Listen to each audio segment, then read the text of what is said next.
Hey, it's Nathan here. I just wanted to share some of what I've been doing during this quarantine to keep in shape. Alright, so here is what we will need. So I would recommend going to Lowe's or Menards, Home Depot, or maybe even more strongly so recommend doing online shopping. If you do choose to purchase or procure these items in person, highly recommend doing that through curbside pickup. All of this can be purchased for less than $50. So that's kind of the goal here is to keep the price low. Obviously, if you look at exercise equipment, it is massively expensive and or sold out. So this is what I devised to keep my workouts going through this quarantine period, and to likewise keep them going in an affordable way.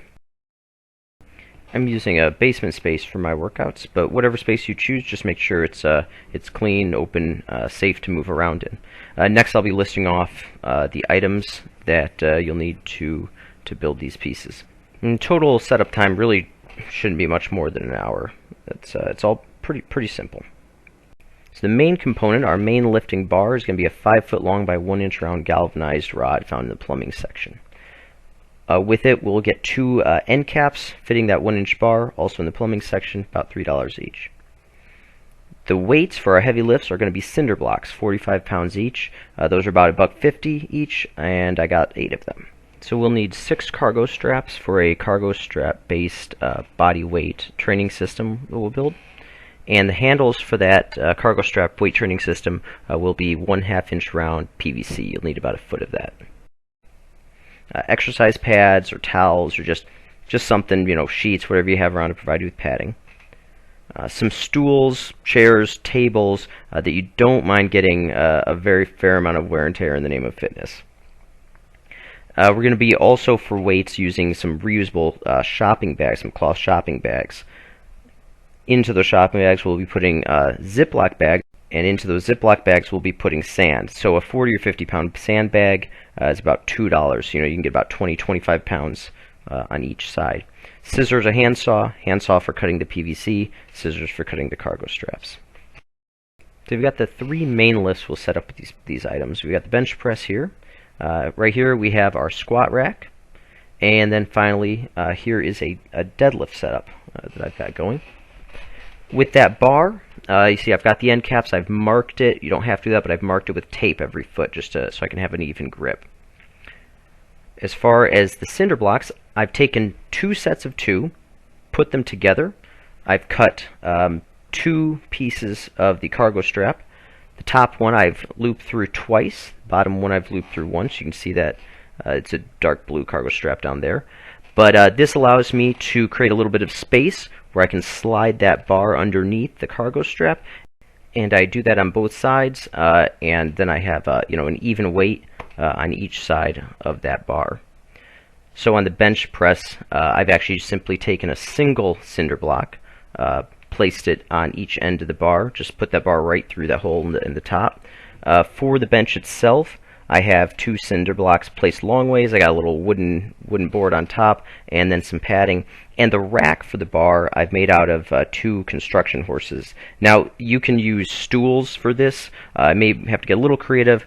Just basically something that is going to allow you to place that bar evenly above the head, where you can grab it at the appropriate width and replace it from a bench press. So here I'm doing about. I think I've got about 160 pounds on this because I've added the bags, I've added some weight vests and some other stuff. So you can adjust up from that baseline of 90, or if you want to go lower than 90, you can just use those reusable cloth bags filled with the Ziploc sand weights. 4, good. 5, 6, 7.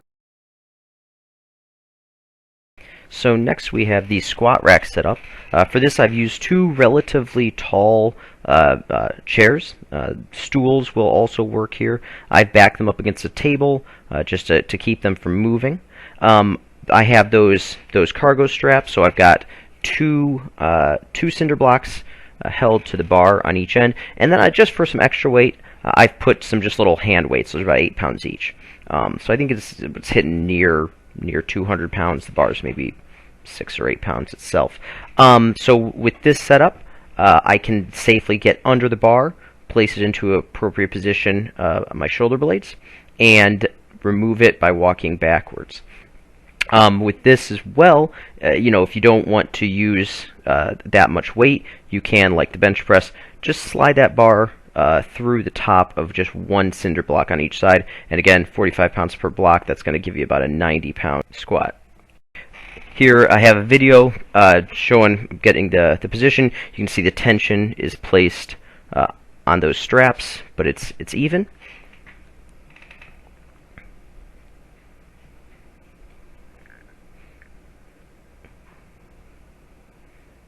And so here I am going for the reps, keeping my back flat, kind of having a focal point, just a slight upward angle, keeping that spine nice and straight, weight in the heels, and driving up out of the glutes.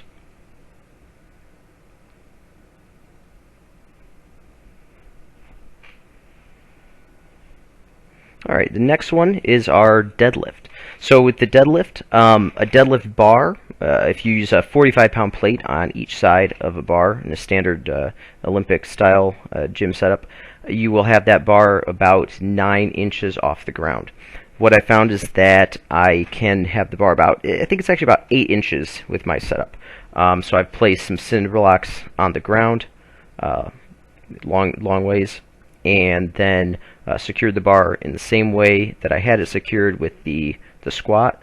Once again, I have added, I got some little hand weights in there. I've thrown a couple of 12-pound weight vests on each side. I've actually taken those bags that have the sand in them, those shopping bags, and I've crammed them into the top hole of each of those cinder block sets. So here is the deadlift in action. Making sure everything is nice and even. I'm aligning the bar with the split between the two blocks. I am using wrist straps for this, simply because this bar does not have any knurl, any grip area. So this helps me maintain my grip, because the bar can be a little bit slippery. And then keep my back flat, driving up through the glutes, lifting the chest, driving the pelvis forward. And so I think I'm hitting probably about 225 to 240 with all that extra weight in there. Alright, so for the weight strap setup, this is what the end product will look like. Similar to a brand that I probably can't mention without infringing on copyrights. But this is our cargo strap bodyweight system. So you're going to take one long strip of cargo strap, about between 6 and 10 feet, whatever you can get. Take that PVC that we had. You're going to use the handsaw, cut 2 handle-sized pieces of that PVC, and on the ends of this strap, loop it through the PVC and tie 2 handles. I've put some padding on each of my handles, but whatever you want to do, whatever's most comfortable for you, essentially. So you have 2 PVC handles on the end of this one long piece. The second piece of cargo strap, we're going to take and just make a loop with it. Now I have put it over an I-beam in the basement. It's just a full loop tied together. If you don't have access to an overhead beam, you can tie like a backpack or any number of random objects into this loop, put the loop over a door, close the door, and when you pull the loop back towards yourself, it will lock against the door frame. So you kind of got to get creative with that, but you should be able to figure out a way to secure that. Then, pretty simple, take that first long piece, put it right through that loop, and you've got your cargo strap bodyweight system ready for use. So here I am doing a push-up. I've got my feet up on a chair. This is a parallel grip push-up. They could do this in reverse. Here we have an overhead tricep extension. So this is very good for the back of the arms. Again, that's leaning my body weight into each of those reps. Going to turn it around here. We can also do biceps with this system. So we'll see that right there. Again, you're going to be keeping your elbows out in front, so it's not a row. You're not pulling the elbows to the body, but you're pulling the wrist toward the forehead. And then finally, a reverse fly. So I'm flinging my arms apart, open, like I'm flinging a couple of doors open, pulling my body up. Alright, so now we're going to go over the bags themselves with the weights. Pretty simple. We're going to take that sand, just open it up, and you're going to put that into your Ziploc bags. You can, whatever denomination of that sand you want, but you just want to divide into an even number of Ziploc bags, that 50 pounds of sand, and then you can put those into each of these reusable cloth bags, and then you can attach these cloth bags to the weight bar, and you can create any number of exercises, whether it's a shoulder press, whether it's a bicep curl, whether it's a bent over row, but yeah, those, or you can just use them to add weight to your cinder block lifts. So I just want to stress, with this bar, with chairs, with the bags, with the cinder blocks, there's any number of lifts. You really can recreate a full gym. You see, I've got a body weight row pull-up variation going on here. Right here, I've got the bags on the bar itself. Doing some bicep curls. So this is it's a good amount of weight. It's causing probably about a 10 rep fatigue. Here I'm doing a lateral shoulder lift. I've got one bag in the center of the bar, requiring a lot of stability. And here we have a lateral push-up exercise I'm doing. I've got a 12-pound weight vest on. I like this one. Just as another example, here we've got using one cinder block on each side. Just in a basic card chair, massively unsafe, but I am doing a shoulder press. So I hope this has helped everyone.